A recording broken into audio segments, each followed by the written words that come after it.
About a subject that is on the minds of a whole lot of people lately, this idea of a new world order. And I think that the degree to which it is speculatory is not really, uh, it's definitely arguable.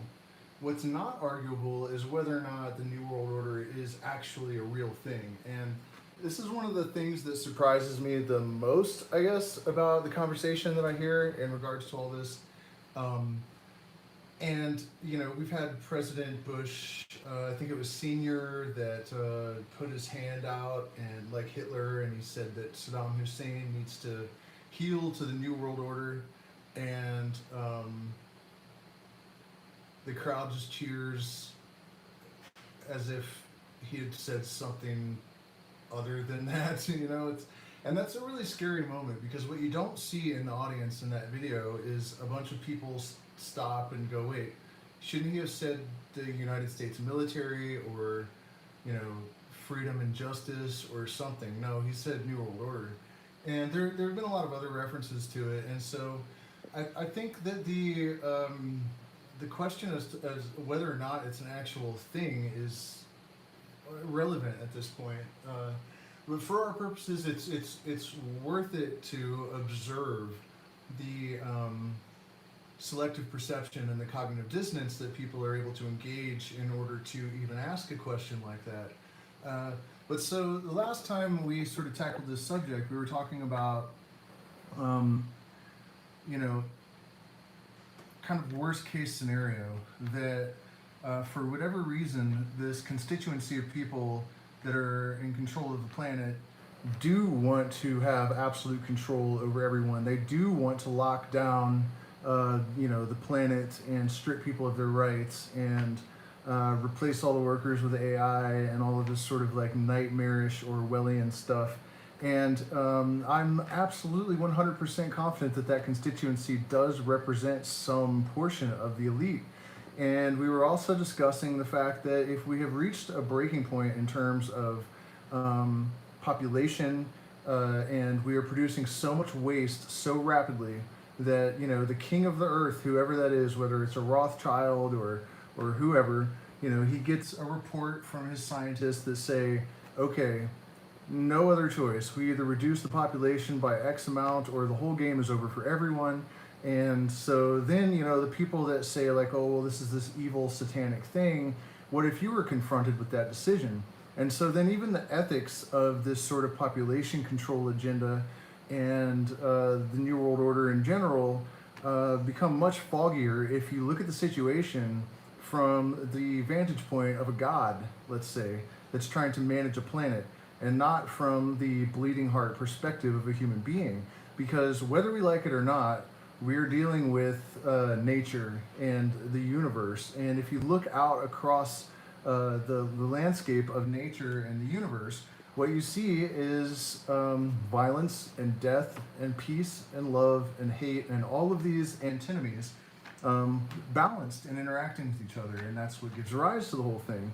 And so I was kind of suggesting that I think it's worthy of consideration that these things that appear to us to be so evil are actually just a natural balancing act.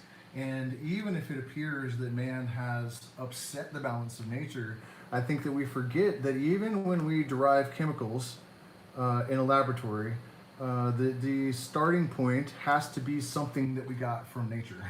Nothing is really actually unnatural, and man is actually not separate from nature. And from my point of view, everything that happens in the universe is a manifestation of this universal mind acting in accordance, not just in accordance with, but sort of it is trapped within the strictures of natural law.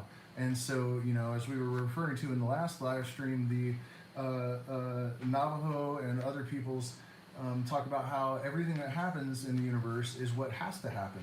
So if this is what we're heading towards, this New World Order kind of control scenario, then that's really the only thing that can happen. And it's the benefit of all of this thinking through all these things, though, I think, is to sort of allow ourselves to analyze it objectively because we're going to get much closer to the truth without that interference pattern that we call emotion sort of interfering with our perceptual apparatus's ability to do its job. And so the idea behind this live stream, though, is that we are going to consider it from the opposite point of view. And in the Western mystery tradition, it is taught that one of the best practices that you can do to develop omniscience or really truly illuminated thinking is to marry every idea with its opposition. And this is how truth is alchemically derived. So from these two things, the third thing emerges, and the third thing is of a higher nature. It's a holier thing. It is closer to the essential essence of the truth, which is the philosopher's stone, the stone of the wise. It is derivative of the putrefaction and the creative process combined together until they are indistinguishable and become one process. And this is the great alchemical secret of the universe. This is what the universe is doing. This is why alchemy is such a powerful symbol. And so one of the things that has really been interesting to me over the last couple of years is that this scenario is something that I've sort of been intuitively piecing together, and I would almost say receiving ever since I was a child. And I think that, we are so indoctrinated into a Western model of perception that even someone like myself that has really never had a religion, and I've never been involved with politics, and I've always been very outside of the box, and certain things are very difficult for me to accept and to consider. And it's taken me a really long time to, way too long, honestly, to have confidence in these sort of preternatural capacities of consciousness. And over the last few years, so many of these things that I anticipated have happened in exact accordance with how I would have predicted, that I'm finally really starting to have some confidence that this crazy ass narrative that I have been receiving over the course of my entire life probably is accurate. And the reality of it is that it's not complete either. And I think that some of that is due to the fact that things are not exactly set in stone. Chaos and order are the two main categories, I guess, under which causality operates. So we have these absolute mechanistic sort of occurrences, and then we have the space between that sort of cog and machine sort of quantum mechanics. Sometimes they will suggest that every single thought that we have, everything that occurs throughout the entire universe is not really, there's no free will, basically, because it's all this sequence of interactions of energy that the total consequence is set at the first interaction. So from the Big Bang, every single thought, every single rustle of the leaves and the trees is all determined by it's determined a priori. So my opinion of that, though, is that it's true, but it's only half true. And this is how the universe works. And this is why, sometimes it can seem like we have a certain destiny or a certain fate, but we are able to sabotage the realization of that fate or that destiny. We are able to stray from the path because there is order and there's chaos. And so there's always the potential for failure. There's always the possibility that even someone with a very lofty fate is going to get hit by a car or a stray bullet or something, because there is this chaos. And so I feel like I don't have necessarily a clear picture, even if there has been some degree of precognition, because it's not absolute how things will ultimately come out. But I think that we can take some solace in the fact that freedom and creation and the sort of positive impulse that drives life and that drives creativity is, in my opinion, in service to the great work, which is on the one hand just the combination of opposites and their interplay, but also in the creation and fulfillment of possibilities for the universe. I think that that's what we're here for. We are like the sensory organs of the universe, and so before it's all said and done, the universe will configure every possibility and fulfill it that is in accordance with natural law, nothing that overrides all of that.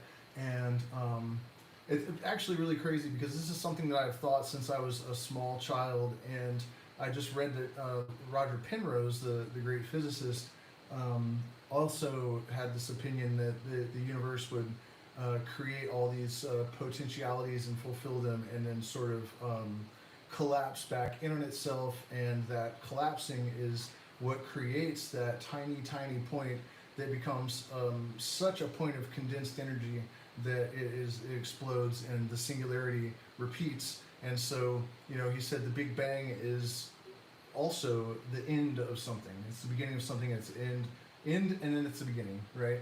So,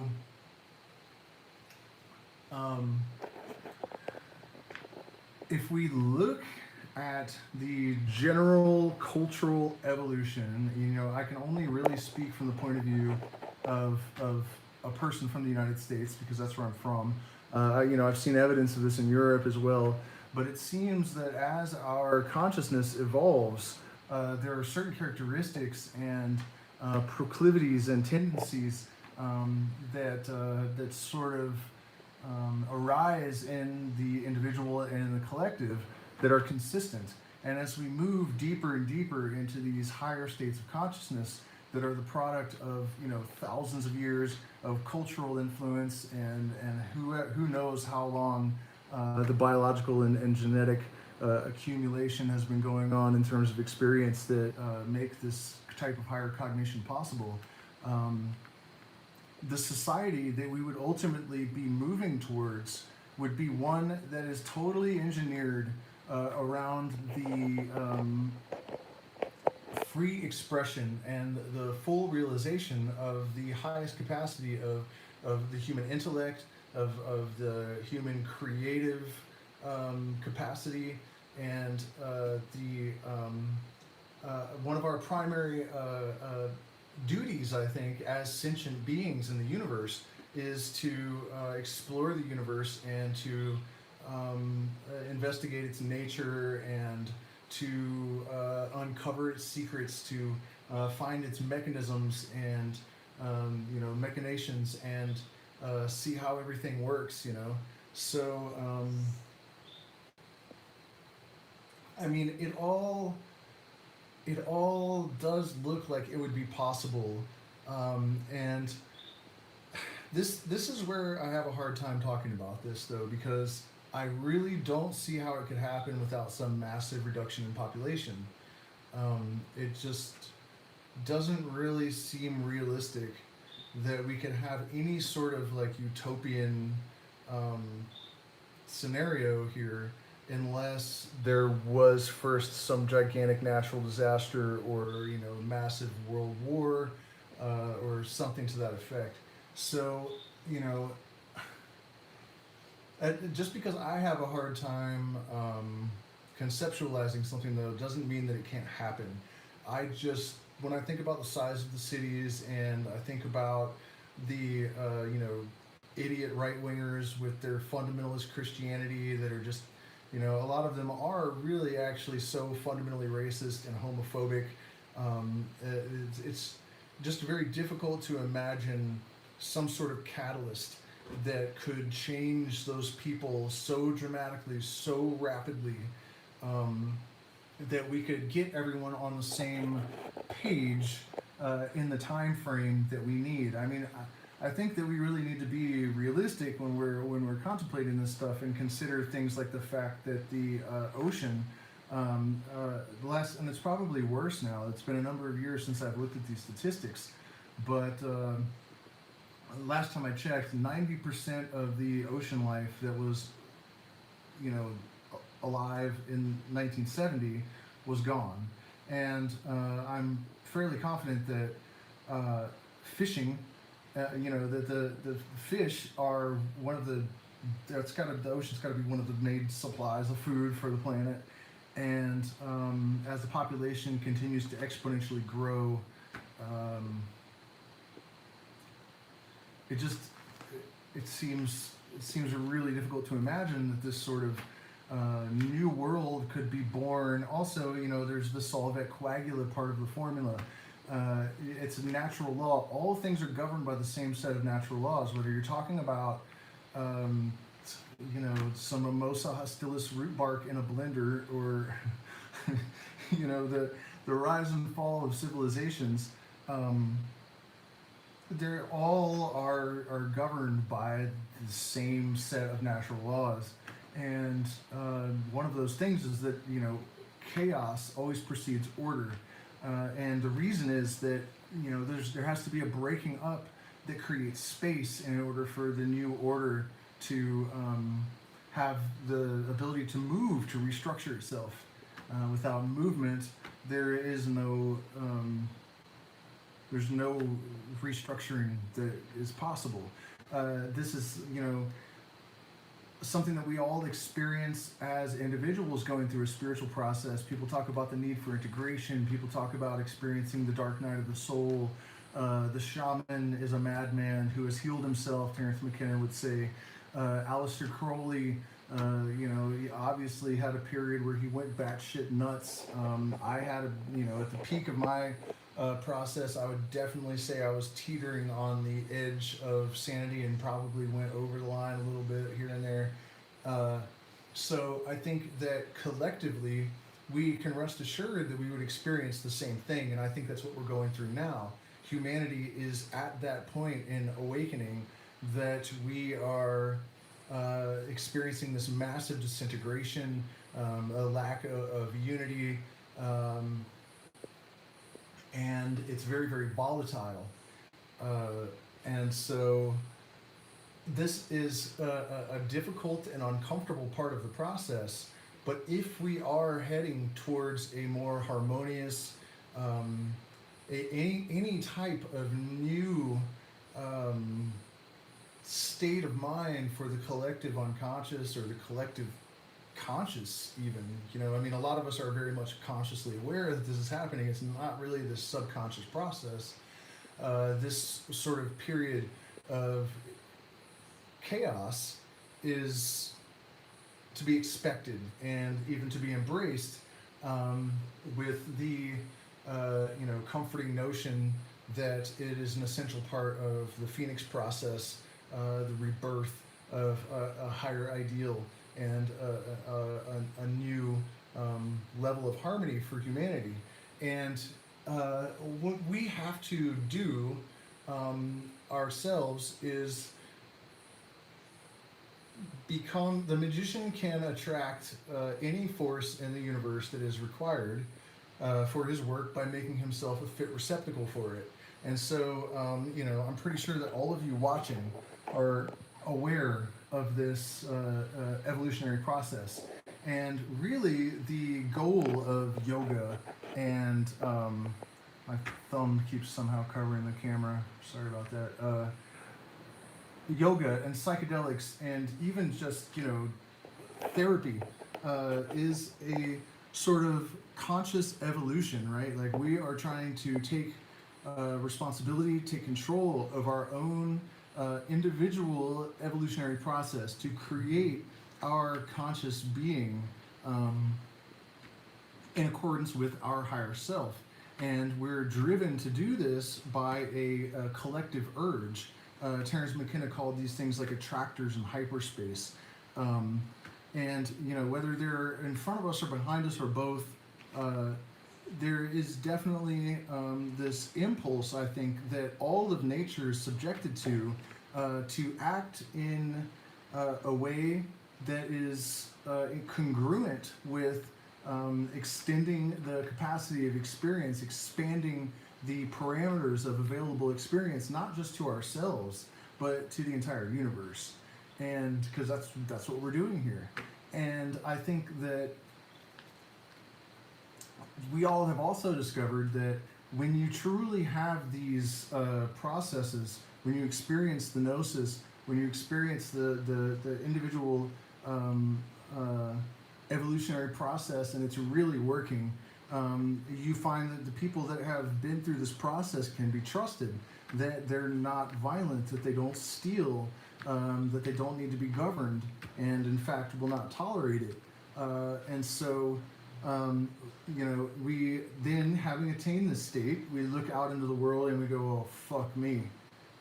Because we realize that this is actually a relatively small constituency in the grand scheme of things that have achieved this state and that understand these things. But at the same time, it is far more than there have ever been, at least in modern history. I haven't been around, at least that I can consciously recollect, for the entire process. And, who knows whether we can trust the historians at all. Of course, the whole, all of that is a completely different subject. Let me catch up with the comments here.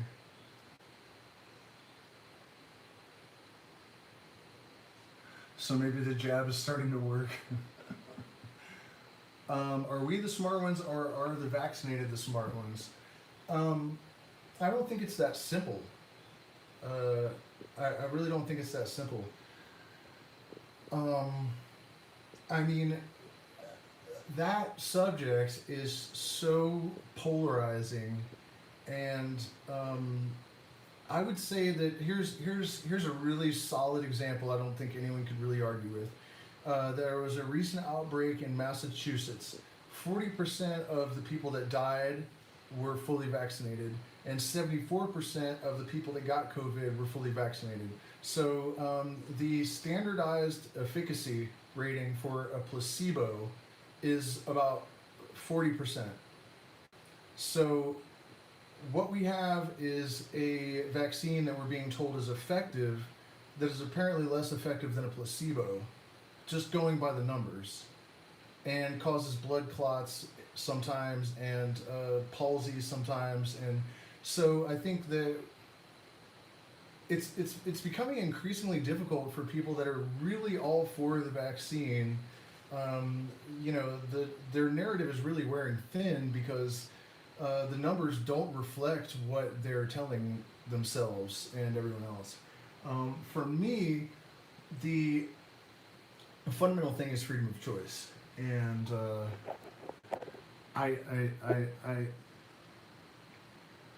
I can't help but think that it's really about having a way to designate the people that will be complicit and complacent and do as they're told, from the people that are not, the people that are thinking for themselves.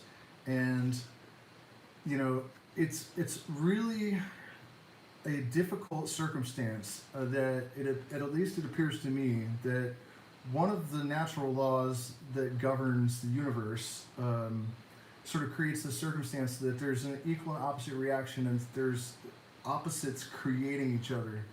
And so it really does look like, as we have increases in enlightenment amongst a certain demographic, there is an increase in totally unthinking, ignorant sheep.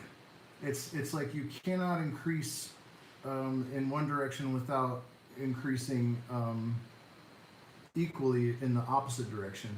And this is a tremendous difficulty for, when I consider the possibility that could we have a more utopian planet?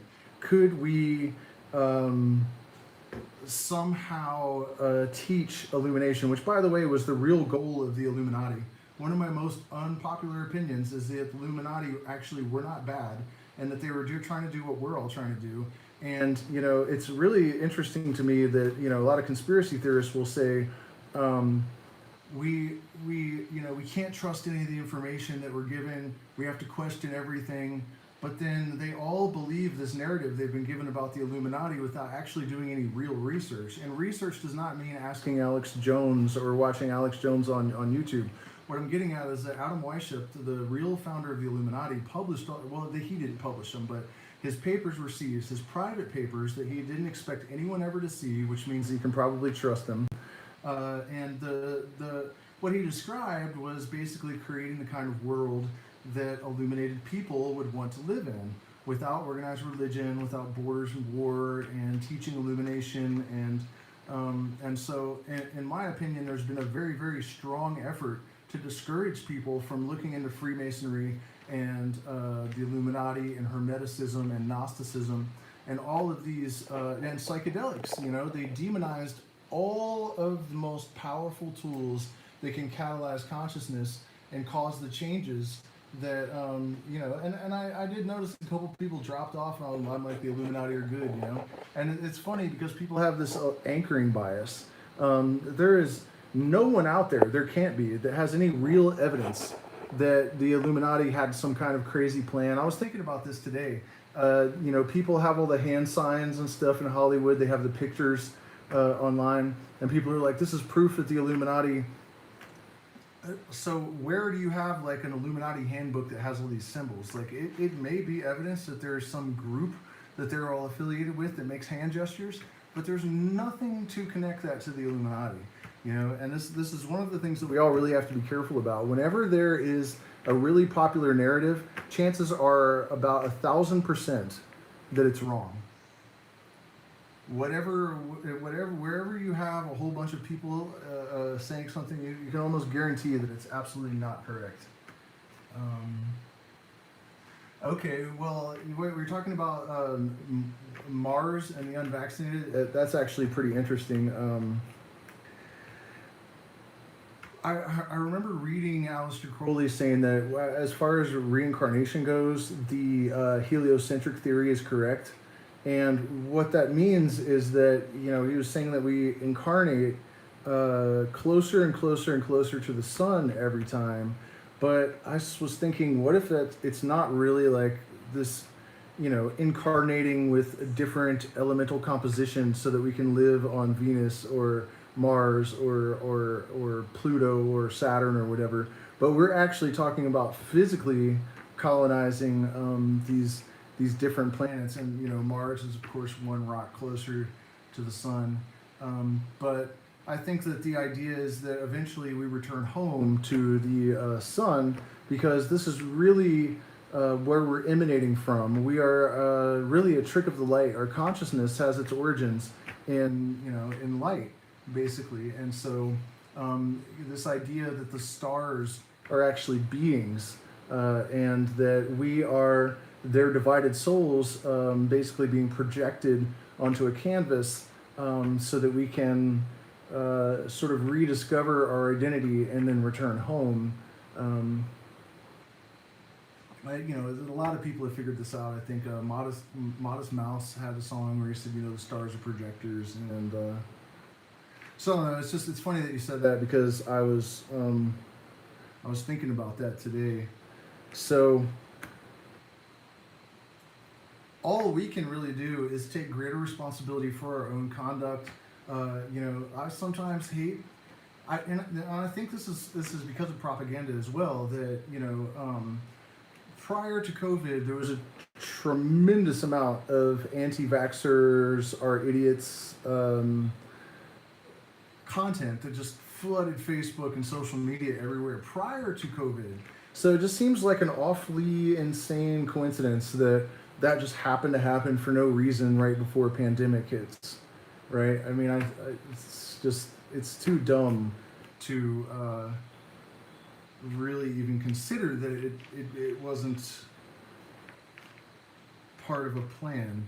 And another element of that, along the same lines, where the propaganda hit before the thing. So what was it? We had the vaccines, and then there was another one I noticed that, conspiracy theories are idiots.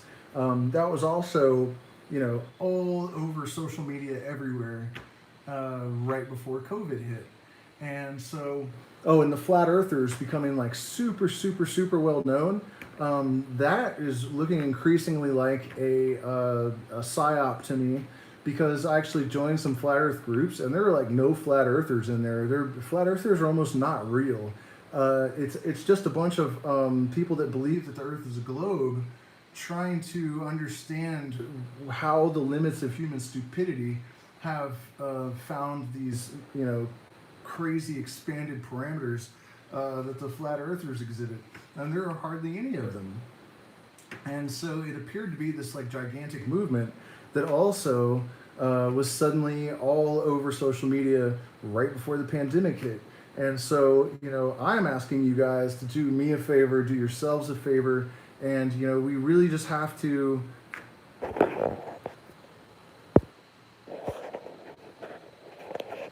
Did I lose you? No.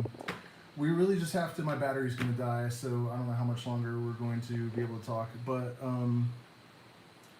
we have to take more responsibility for really being cautious about where we get our information from, how we present things. I think that we are potentially up against a tremendous enemy, and they are at an advantage in so many ways. They're so powerful. They have so many guns. That, they have the mindless masses that are just so. There's just such cowards. I mean, that's really the only thing that allows Babylon to manipulate them is their cowardice. They're just so afraid of everything. They're afraid to admit that they're not in control. People are, and it's not just the normies. This is a lot of conspiracy theorists have the same problem. They believe all these completely outrageous things because they just cannot deal with the fact that nobody really knows for sure.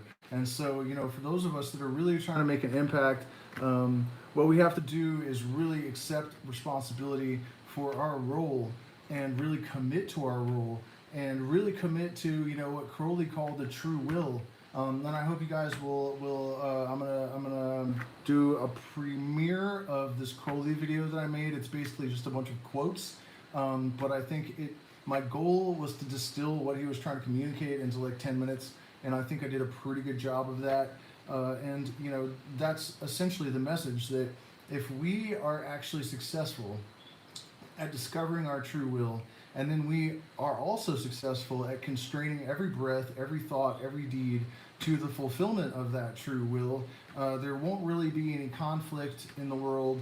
And I think that this is fundamentally the only way that we can transcend the circumstances here. And I think it's also really important for us to remember that we don't know, right? It could turn out that there really is no New World Order agenda, that this is something that kind of evaporated, or that, they won't pull it off.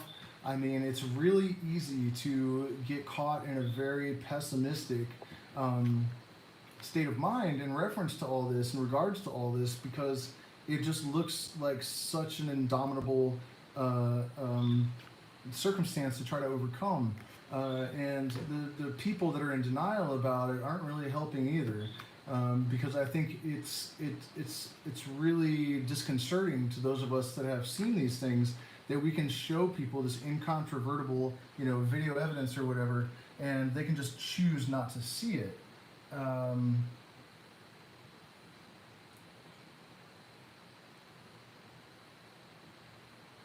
Yeah, Christopher, I mean, I don't think that's really what the Illuminati is. I think that's what conspiracy theorists say the Illuminati is.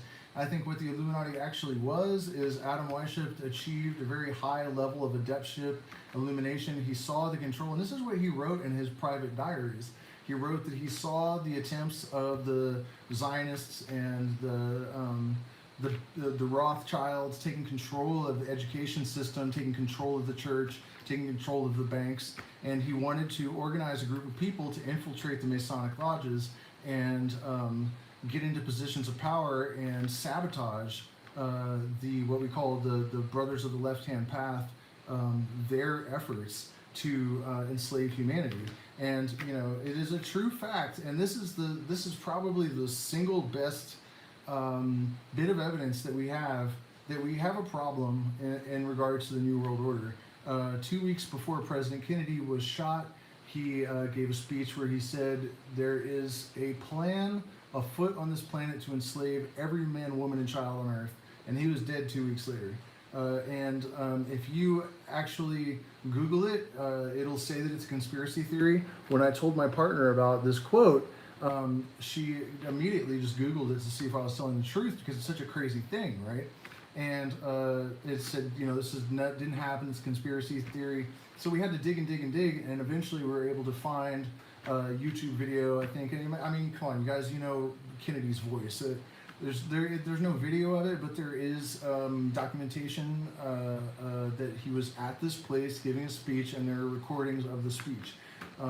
So, I feel like we do have a lot of pretty compelling evidence that there is the best place to get information on Adam Weishaupt is just I think you can just Google the Illuminati papers, and I think they're complete. And then you can just read, and it's important to take note of the fact that he was having to sort of disguise himself as a Christian in order to infiltrate the lodges and to gain people's trust. And what happened to Conscious Crypto? Man, I've just been too sick to have my hands that full, but I did want to mention, and I'm glad that you brought it up, because I'm all about empowering this community. What is that guy's name? Crypto Messiah just said, everything's about to 100x, and I think that's true. I think that hyperinflation is about to hit. The dollar is going to just completely devaluate, you guys probably know what's going on with SHIB right now. In order to buy Ethereum to get SHIB over the last couple of days, the gas fees have been like $500. So, I mean, it's crazy, crazy, crazy. And of course, again, it could be another trap, but I still think that even if it's true that we're heading towards some sort of nightmarish New World Order or Orwellian scenario, while we still have time, it's probably a good idea to try to get yourself financially in as good of a position as possible. And I should keep talking about the crypto, because I do know things now. I'm much better at playing that game than I was a year ago or so. And I'll give you guys a couple of tips right now. There's a KODI coin. I think that could 10 or 20, maybe 30x in the next few weeks. So maybe check that out. And then Nano coin. I really like the ones that are low energy and have some sort of conscious utility. And I mean, another reason that I kind of dropped that subject is that I really started to question if it was what I thought it was in the first place. It became less and less decentralized very, very quickly. The ability to stay anonymous has deteriorated. When we went to try to buy, we had to have 2 forms of ID, and then they would reject it because they weren't from the same country.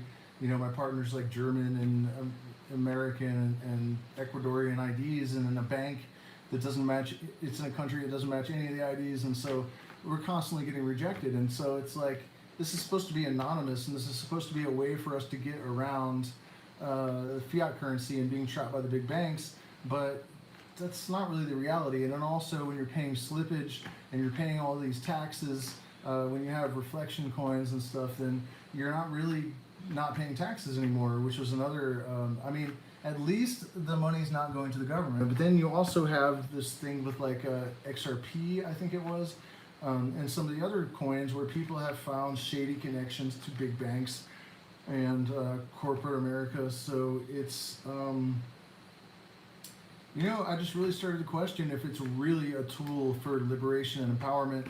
But at this point, I've just started to really sort of concentrate on it again. So, I will start talking about that again, because I've learned a lot, and I probably can give you guys tips and stuff that what we need is money. That's part of what we need to fight, And the other thing I was saying, and I want to make sure I get to this before my battery dies, which is going to happen any second now. Please, speaking of support, if you want voices like mine to continue to be out there, especially because they've demonetized us, they've censored us, they deleted my entire Facebook, a year ago or whatever, which hurt us really badly. please do consider supporting on Patreon, or there are links for our cryptocurrency wallet addresses and Zelle and PayPal in the descriptions. So, what can we do? We just have to double up our commitment to our path. We need to listen to the messages of Pachamama and ayahuasca. We have to be conscious all the time, mindful of our own conduct, because it's really frustrating for me that I feel like a lot of people that are aligned with my purposes are still making my job a lot more difficult because they're not exercising discernment.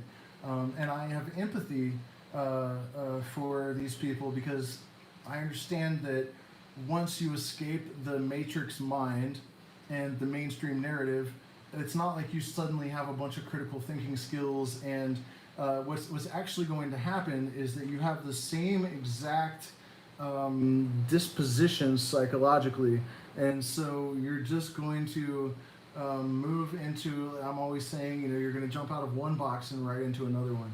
And so we just have to really focus on our ability to not get attached to ideas, to make sure that we are, very mindful of marrying every idea with its opposite, so that we can extract this alchemical third thing from the combination of two things, this higher thing, and really get to the truth. We have to accept our divinity. We have to accept our sovereignty. We have to work on neutralizing fear, right? You can do this very easily with breathing, just cool the nerves. It's like when you blow on coal and it's sort of like it flames up. It's kind of the opposite, but it sort of feels the same way. It reminds me of, I guess, blowing on coal. You use the breath to neutralize fear. We have to become absolute pros at not giving a fuck what people think of what we say and what we do. We have to become completely independent of the influence of other people. And I know how difficult that can be when, we have families that are judgmental, and we have jobs, and we have all of this stuff, but we're just at a tipping point where I think we have to trust in the process, as people say. We have to trust in destiny, and we have to really commit and be fearless, and to take responsibility, and live in accordance with the dictates of our higher self. The time is now. And there is more and more and more and more support all the time. And, it's like we need a miracle. Okay, the universe is literally made of miracles. If you think like we have such a long shot, or such a long shot for yourself in your own life at accomplishing something, you just have to consider that the universe exists, and that's impossible, and it already happened. So there's really no reason to have these limiting ideas that are going to keep you trapped in some preconceived universe. These mind-forged manacles that we've all trapped ourselves in. We have to take the chances to leap off the cliff, expecting to be dashed upon the rocks and to find a feather bed. And we have to support each other. One of the most powerful examples of this that I've ever encountered was the way the Grateful Dead would improvise back in the day. They would just totally jump off a cliff musically, and over and over and over again, these impossible, the self-organizing principle would enter into the music and create these miracles. And what I learned from listening to them over and over again, all these different shows and everything, where they would just completely do, just out of nowhere, these crazy intricate things, right? And I realized that what they were demonstrating is that miracles aren't just real, but they're actually reliable. They built their career on them. And so, in my own life, I have tested this more than I want to. I was thinking today that the last couple of years are the first time in my life where I've actually felt opposition, that I've always just followed what I thought was my highest path and pursued just living in a way that is true to me, and to live for my dreams. And I realized that even though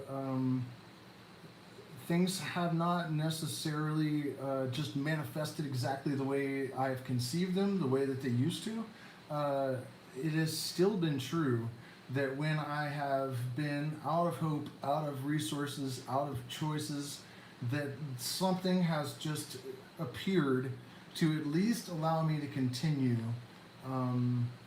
And I've been relatively comfortable, and considering COVID and the fact that we just bailed out of our country, and I did have an internet business, but it got yanked for no explicable reason.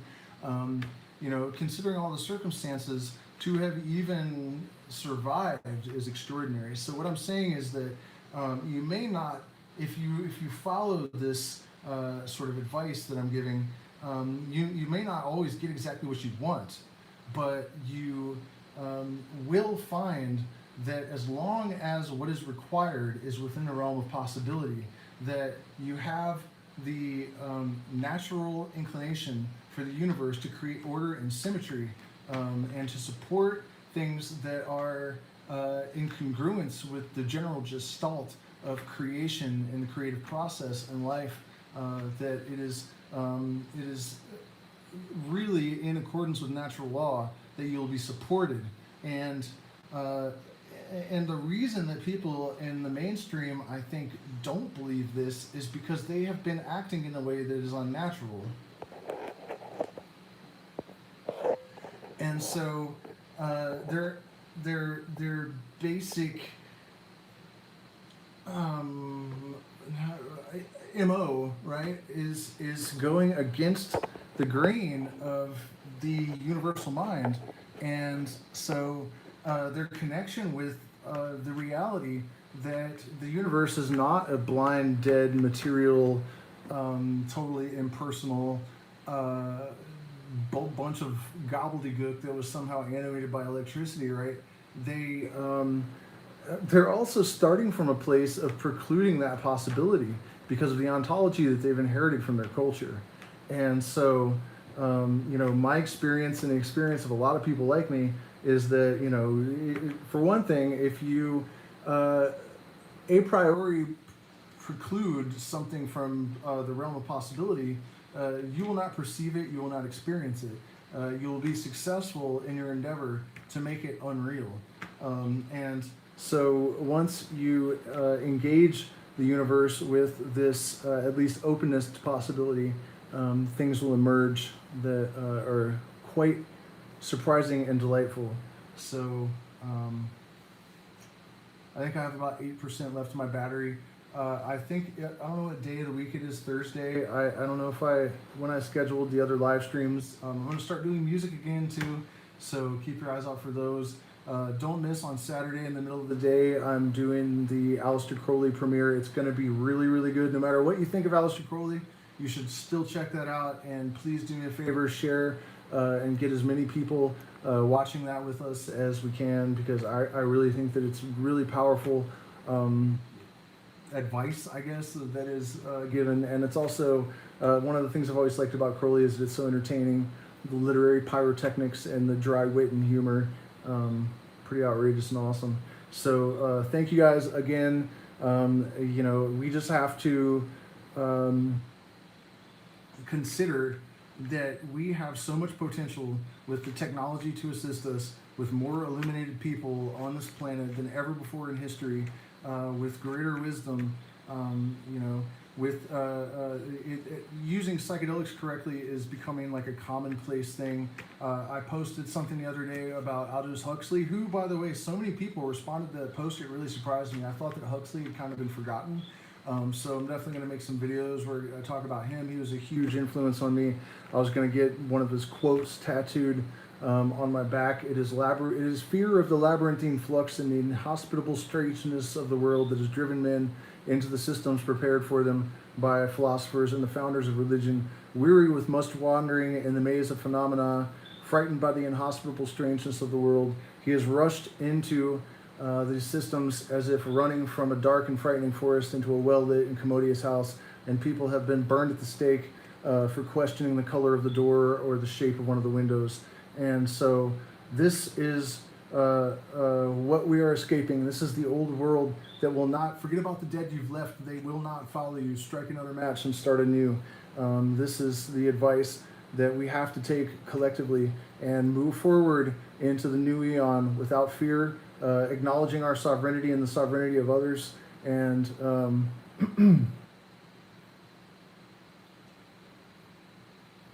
I don't want to say God willing, but I think that there's just so much potential and so many possibilities that I think we need to plan for success, right? Which is what most people, including myself, tend not to do. You prepare for failure, which we rationalize as a fallback plan, plan B. Plan B is for losers. So, and in our case, plan B means enslavement of an entire planet. So we just have to assume that this is going in a direction that is going to be meaningful, that all of human history hasn't been for naught, that the universe will carry those that are aligned with its positivity and with its impulse to create forward, so to continue in its own mission of self-exploration and self-realization. And the way to do that is to commit to your own process of self-realization and self-exploration. So thank you again for watching. I will see you again on Saturday.